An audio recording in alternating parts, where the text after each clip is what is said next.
Hey there everyone, my name is Stephanie, otherwise known as Stephans, and today I'm going to explain how swim meets work. So if you have a friend who is a swimmer, and they start talking about a swim meet and you just kind of nod and pretend you know what's happening, but you really don't, this video is for you. So swim meets start really early because they just take forever. They take all day. And it's 5:34 right now. We're driving to the pool for warm-ups, which start at 6. It's a great time. So as you can see, it's pretty empty right now. I think my team is one of the first ones that's gonna warm up. But later it's gonna be really crowded and crazy. So there are 2 different kinds of warm-ups. There are open warm-ups and then non-open warm-ups. Open warm-ups means that everybody just jumps in the pool and swims for their life, and it's really crowded and hectic. And then non-open warm-ups are where each team is assigned a lane or 2, depending on how many swimmers they have, and then they get that lane for a certain amount of time to warm up in. The overall structure of a swim meet varies a lot from meet to meet. They usually take place over 2 or more days because there are just a lot of events that can be swum and lots of swimmers, so they take a long time. So there are 2 main types of swim meets. There are split meets where the older kids swim in the morning and the younger kids swim in the afternoon. And then there are regular meets where everybody just swims together. And then there are swim meets where every race you have is your final race. But then there are also swim meets with prelims and finals separately. So it's kind of like in a basketball tournament or something where everybody gets to participate in the prelims, but then only a few people advance to the finals. And usually at a split meet, the finals will be after the younger kids swim, so it goes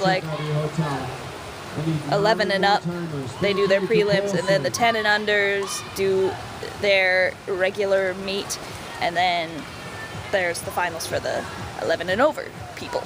So it's kind of complicated. And the way finals work also varies from meet to meet. Like at this meet, there's 1 final, which is 8 swimmers for the 11 to 12 age group, and then 13 and over there's an A, B, C, and D final.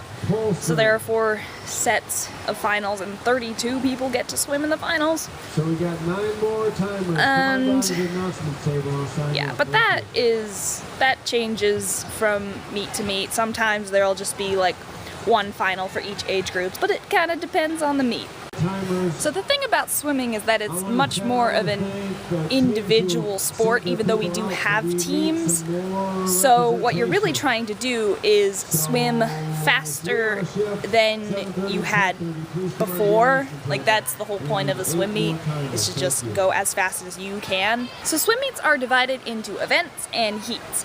And events are just, that's what you are swimming basically. So an event would be the 100 freestyle or the 200 backstroke or something like that. And there are tons of different events. I'm not going to list them all.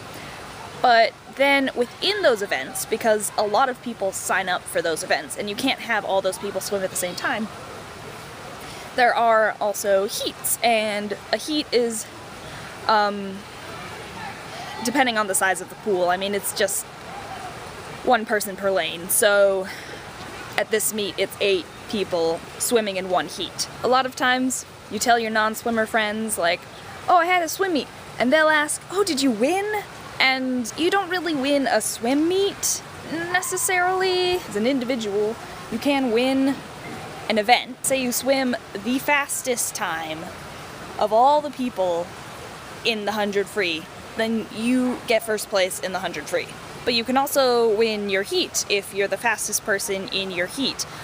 But in the end, winning your heat isn't really that important. It's really how you rank overall for the whole event that matters, because you get a certain number of points for each place, and so first place gets the highest number of points, and then second gets a lower number of points, and so on and so forth. So each swimmer from that team, their points contribute to the team overall points, and then the team with the highest number of points technically wins the meet. And this is where they post all the results. So they basically just take everybody's time and plug it into a computer and list them from fastest to slowest.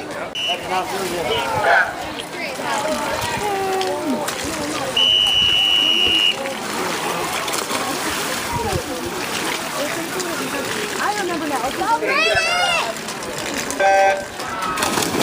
In the water, heat 7, event 37 boys, 100-meter butterfly. Final call, heat 8, first call, heat 9. So heats are usually organized from slowest to fastest, so the slowest people will be in the first heat and the fastest people will be in the last heat. But then there's also something called circle seating, which means the fastest people are in the middle of the pool. Usually they're in lane 4. I don't really know how circle seating works, to be honest, but that's not that important. Oh god, Coulter's gonna win his heat. Yeah, Coulter! Woo! We're gonna go say hi to my team now. Mary, say hello. I'm making a video. Hello, video. Hi. It's Ethan. And other teammates.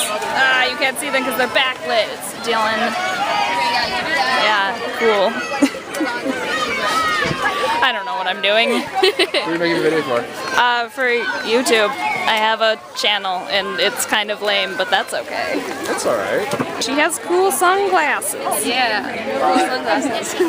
So does he, and so does he. So does the sunglasses True. crew. Yeah, you are. But I'm not wearing You guys should like put them on and like pose for a second. Even though this is a video, it'll work. Yeah, sunglass crew. That's good. Okay, I just got back from the meet. My hair is a mess. And there are just a few more things about swim meets that I think you should know. So there are these things called qualifying times, and that's basically just like the minimum fastest time that you have to go in order to participate in certain meets, like the state meet or sectionals, all these different swim meets that are more competitive than normal swim meets, and you have to have certain qualifying times for them. So that's usually what people are shooting for when they're swimming, but that's basically it. I hope that kind of clarifies things for you a little, and if it doesn't, I'm sorry. Swim meets are kind of complicated. They're a little hard to explain, but maybe you should just start swimming and then you'll get the hang of it. But yeah, that's all I have for this video. So if you liked it, give it a thumbs up and subscribe to my channel and comment below. Bye!